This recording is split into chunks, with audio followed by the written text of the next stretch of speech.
Today we are starting our module number 10, that is trials and execution. याच्यामध्ये आपण काय काय टॉपिक पाहणार आहोत? Trial before a court of session, trial of warrant cases by magistrate, trial of summons cases by magistrate, summary trials, submission of death sentence for confirmation, execution, suspension, remission and communication of sentences. Trial before court of session पाहूया. Trial is an important process to determine whether the accused is guilty of an offense. Basing on the seriousness of the offense, criminal cases are categorized under two heads. आपण हे पाहिलेलं आहे, summons cases आणि warrant cases. Okay, among warrant cases, the cases which are more serious in nature are triable by the court of session, while less serious cases are triable by the court of magistrate. We have seen this already. A court of session cannot take cognizance of any offense, though it is triable by it. A competent magistrate takes cognizance of any offense and commits the case for trial by a court of session. Okay, a court of session cannot take cognizance of any offense. कधी घेऊ शकत नाही, though it is triable by it. A competent magistrate take cognizance of any offense.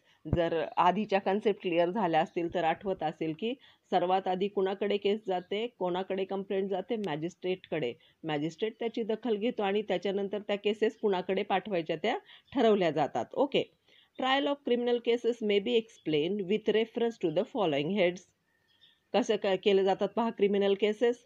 Trial of warrant cases before a court of session, trial of warrant cases by magistrate, trial of summons cases by magistrate and summary trials. या 4 प्रकारामध्ये या 4 heads खाली कुठल्याही cases या विभागल्या जातात. Okay, तुम्हाला आठवत असेल आपण आता पाहिलेलं आहे आधीच्या मॉड्यूल्समध्ये की मॅजिस्ट्रेट टेक द कॉग्निझन्स की वेदर ऑफेन्स इज सिरियस और वेदर ऑफेन्स इज पेटी और whether offence there is no any offence. तर ते सगळे डिसिजन सुरुवातीलाच घेतले जातात. ओके, आता पाहूया trial before a court of session. Session कोर्टासमोर एखादी केस जाते तेव्हा काय होतं? Chapter 18 containing sections 225 to 237 of the Code of Criminal Procedure lays down the provisions relating to the trial before a court of session. याच्यामध्ये पहिला part आहे parties. कोण कोण पार्टीज आहेत? In a trial before a court of session, the prosecution shall be conducted by a police prosecutor, section 225. The accused has a right to engage a counsel, that is defense counsel of his choice. पहा आता party काय करते? In a trial before a court of session, the prosecution shall be conducted by the police prosecutor. I am not reading public prosecutor. police prosecutor कडून काय केलं जातं? Conduct केली जाते केस. The accused has a right to engage a counsel. तो आपला defence council देऊ शकतो. काउन्सिल म्हणजे वकील. Of his choice. If he can not afford to engage the defence counsel, the court engages at the state expenses. मग court काय करतं? स्वतःहून त्याला एक डिफेन्स काउन्सिल देतं स्टेटच्या खर्चाने. Before commencing the trial, the accused is supplied with the copies of document, that is police report, FIR, statement recording by the police, etc. We have seen all this. आता फक्त procedure पाहतो आहोत आपण. हे डिटेलमध्ये आपण शिकलोय आधी. सेक्शन 225 काय बोलतंय? Trial to be conducted by police prosecutor. Police prosecutor पहा. In every trial before a court of session, the prosecution shall be conducted by a public prosecutor. Okay. Sorry, इथं पब्लिक प्रॉसिक्युटर वरच्या याच्यामध्ये police prosecutor होता. Trial to be conducted by नाव public prosecutor म्हणजे आपला सरकारी वकील. In every trial before a court of session, the prosecution shall be conducted by a public prosecutor. Section 226 काय बोलते? Opening of the case. Case आता open होणार आहे. केस गेली आहे सेशन कोर्टासमोर. पार्टीजला काय काय द्यायचे ते पाहिले आपण. आपल्या बाजूनी स्टेटच्या बाजूनी कोण केस चालवणार ते पाहणार आहोत. पार्टी डिफेन्स लॉयर देणार आहे. नाही दिलं तर सरकार तिला प्रोव्हाइड करणार आहे. आता सेक्शन 226 बोलतो opening of the case. Case open होणार आहे आता. The public prosecutor opens a case by describing accusation against the accused. He states briefly by what evidences he proposes to prove the guilt. आता opening of केसमध्ये त्याला काय सांगणार आहे, ही केस कशा पद्धतीने चालणार आहे, कुठले कुठले इव्हिडन्सेस आहेत त्यांच्याकडे, हे तो ओपन करणार आहे. आता the prosecutor's duty is not to secure a conviction.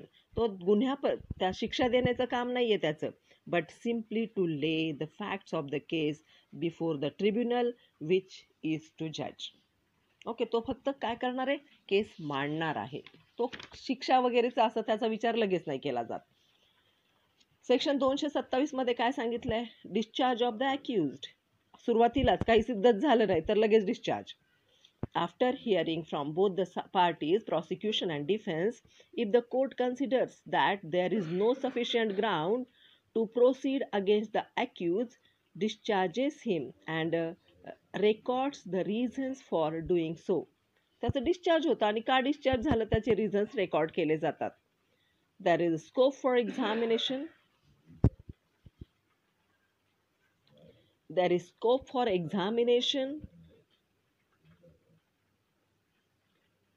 of any witnesses, but there is scope for both sides to argue their cases in favor of framing the charges or discharge.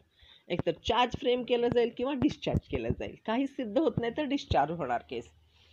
In the case T V Sharma versus मिराई and others AR 1980, Andhra प्रदेशची case आहे. In this case, a full bench of Andhra Pradesh High Court held that the session judge is bound to discharge the accused if he considers that there is no sufficient ground for proceeding against the accused. In this case, a full bench म्हणजे जेवढे कुणी असतील available तिथं ते फुल bench, म्हणजे एकच जज असेल तरी तो फुल बेंच, 2 जजेसचा बेंच होतो, 3 जजेसचा बेंच होतो, 4चा होत नाही, 5 जजेसचा बेंच होतो. ओके, सो असं का केलं जातं हे मी तुम्हाला आधी सांगितलेलं आहे. सो हेल्ड दॅट सेशन जज is bound to discharge the accused. So in this case, a full bench of Andhra Pradesh High Court held that the session judge is bound to discharge the accused if he considers that there is no sufficient ground for proceeding against the accused. Section 228 काय सांगतं, framing of charges. Now framing हे या steps आहेत आणि या steps वाईजच लक्षात ठेवायचं कारण हे प्रॅक्टिसला तुम्हाला आवश्यक आहेत. After hearing from both the parties, prosecution and the defense, if the court presumes that the accused might have committed offense, then पहा, एक केस येते कोर्टासमोर, कंप्लेंट येते, FIR थ्रू एखादी केस येते, मॅजिस्ट्रेट डिसाईड करतो की कुठे पाठवायची. मग ती कोर्ट येते, केस येते सेशन कोर्टासमोर. सेशन कोर्टासमोर पार्टीजला काय काय द्यायचं ते कळतं. दुसऱ्याच्यामध्ये पब्लिक प्रॉसिक्युटर बाजू मांडतो. ओके, काय गिल्टी आहे ते सांगतो. मग सेक्शन 227 काय सांगतं की डिस्चार्ज होतं ॲक्युजचं, काही सिद्ध होत नाही. मग आता मात्र जर सिद्ध झालं तर आता चार्ज फ्रेम व्हायचं आहे. After hearing from both the parties, prosecution and defence, if the court presumes that the accused might have committed the offence, then काय होईल, ऑफेन्स कमिट झालेला आहे पडलं तर, if the offence is not triable exclusively by the session court, then he, that is जज of session court, may frame a charge against the accused and by order transfer to the case for trial to the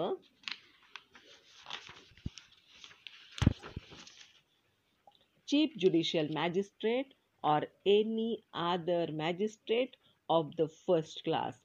असं कळालं की बाबा ही केस session कोर्टाची नाहीच आहे, तर मग charges frame करण्याच्या वेळेस कोणाकडे पाठवली जाते ती केस JMFC कडे. And direct the accused to appear before the chief judicial magistrate or as the case may be. Okay, the judicial magistrate of the first class on such a date as he, that is a judge of session court, deems fit, and thereupon such magistrate shall try the offence in the accordance with the procedure for the trial of warrant case instituted on the police report. आणि मग त्याच्यावर police रिपोर्टच्या आधारे काय केलं जातं, frame केले जातात charges. It frames a charge in writing if the offense is exclusively triable by the court of session. Okay. Section 228(2) काय म्हणतंय? Explaining the charge and enquiry about the प्ली म्हणजे म्हणणं मांडलेलं. Where the session judge frames any charge under clause B of subsection 1, then the charge shall be read and explained to the accused, and then the accused person shall be asked whether he pleads guilty. सगळं काही झालं, चौकशी सुरू झाली, सगळं काही झालं. आता मग काय विचारलं जातं अॅक्युजला? बाबा रे, तू गुन्हेगार आहेस का? Of the offence, charge or claim for to be tried. Okay. आता conviction on plea of guilty, त्यांनी कबूल केला, त्याचा गुन्हा सिद्ध झाला, त्यांनी कबूल केला की मी गुन्हा केलेला आहे.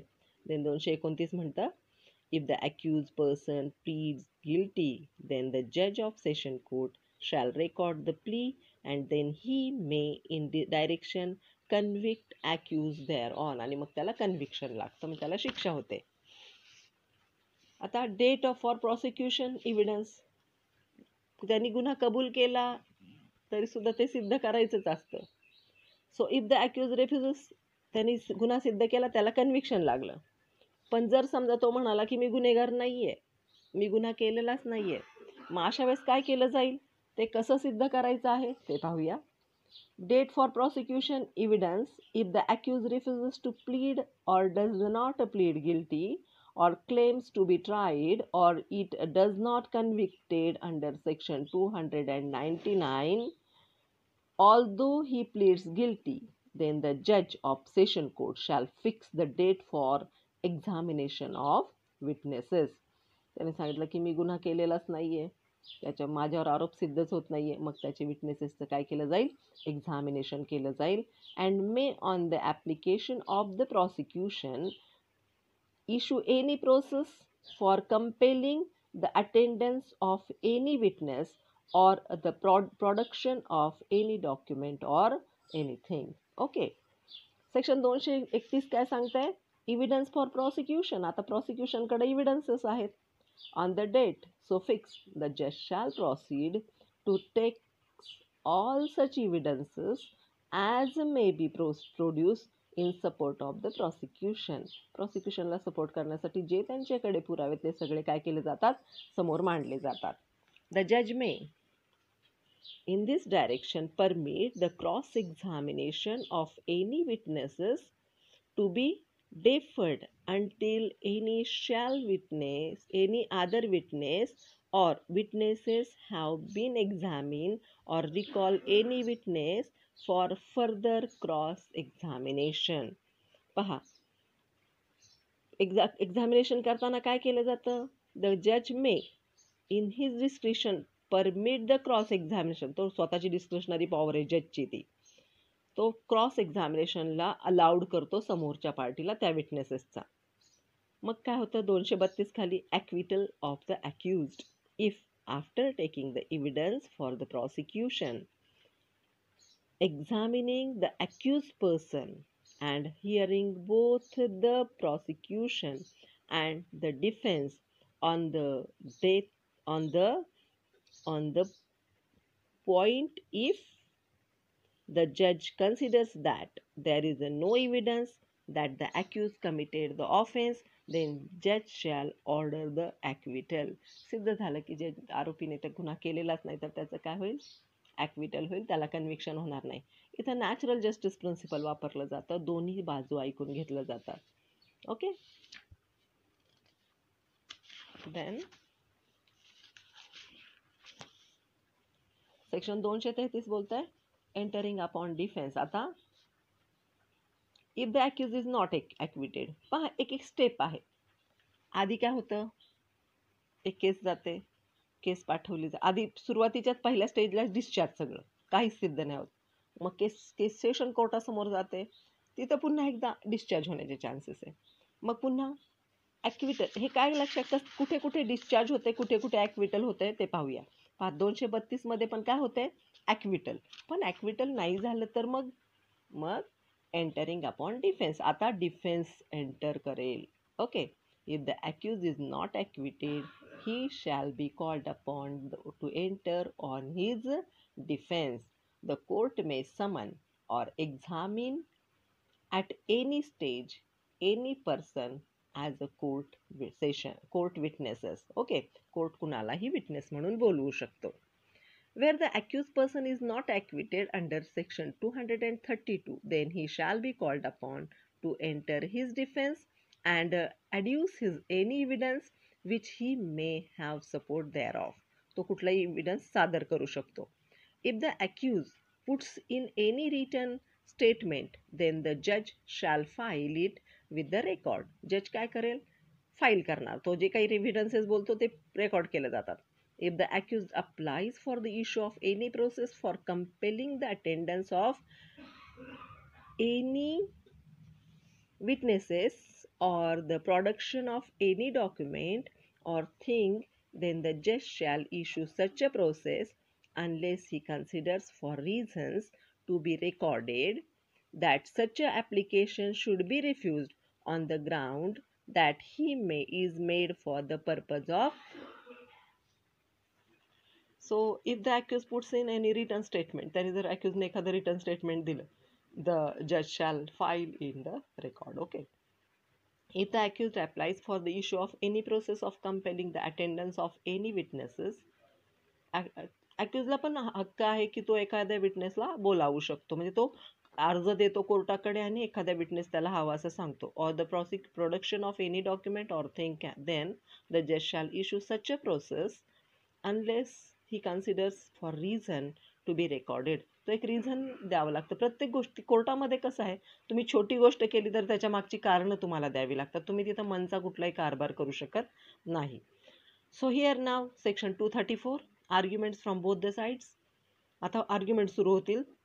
When the examination of witnesses, if any, for the defense is complete, then the prosecutor shall sum up his case, and thereafter the accused or his pleader shall be entitled to reply. आधी prosecutionची बाजू मांडली जाते आणि त्याच्यानंतर आता pleader बोलणार. कुणाचा? Defence lawyer. Provided that where any point of law is raised by the accused or his pleader, then the prosecution may, with the permission of the judge of the session court, make his submission with regard to such a point of law. Okay.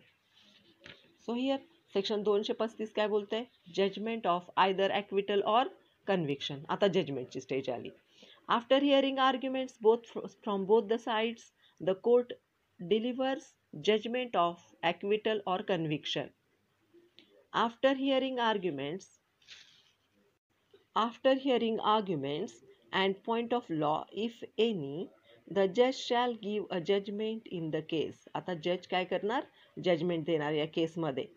If the accused is convicted, the judge shall, unless he proceed in accordance with the provisions of section 360, hear the accused, okay, for releasing the offender on probation of good conduct on the question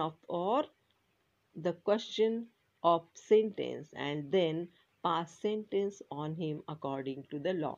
तर त्याचं प्रोबेशनवर सोडलं जाईल किंवा मग त्याला काय केलं जाईल? पनिशमेंट दिली जाईल. आता एखादा आरोपी आहे त्याला प्रिव्हियस कन्व्हिक्शन लागलं असेल तर मग सेक्शन 236 आहे त्याच्यासाठी. In a case where the previous conviction is a charge under the provisions of subsection 7 of section 211 about the contents of charge, and however the accused person does not admit that he has been previously convicted as alleged in the charge.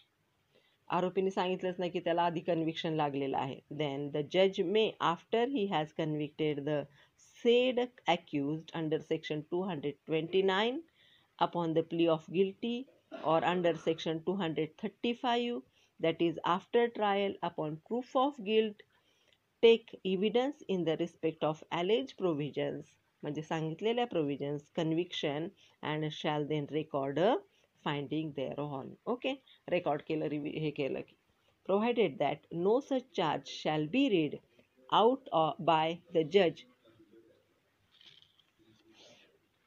nor shall be accused. He asked to plead thereto, nor shall the previous conviction he referred to by the prosecution or referred to in any evidence adduced by it unless and until the accused has been convicted under 229 or section 235. Okay. आता section 237 procedure in case which instituted under section 199 subclause 2. काय सांगतो हा subclause 2 199 चा? इथं पण procedure आहे केसची. when the offense falling under chapter 21 about defamation, जिथं बदनामीचा माहिती आहे ना तुम्हाला, हे सिव्हिल रॉंग आहे, त्याचबरोबर क्रिमिनल केसमध्ये पण येतं. So defamation of the IPC it is alleged to have been committed against any such person who at the time of such commission is the President of India, the Vice President of India, and the Governor of the state, the Administrator of the Union Territory, or a Minister of the Union or of state, and then when such offense of defamation is alleged to have been committed against any of such aforesaid persons in respect of his conduct in the discharge of his public functions, then in that case जर defamation केलं आहे कुणाचं, आता recently बऱ्याच cases चालू आहेत त्या, so जर कुणाचं डिफमेशन झालेलं आहे तर a court of session may directly take cognizance of such offense. Directly 199 okay, डायरेक्टमध्ये कॉग्निझन्स घेतला जातो even without the case being committed to it. Case येऊ न येऊ डायरेक्ट कॉग्निझन्स घेतला जातो upon a complaint in writing which is made by the public prosecutor. Okay, thank you.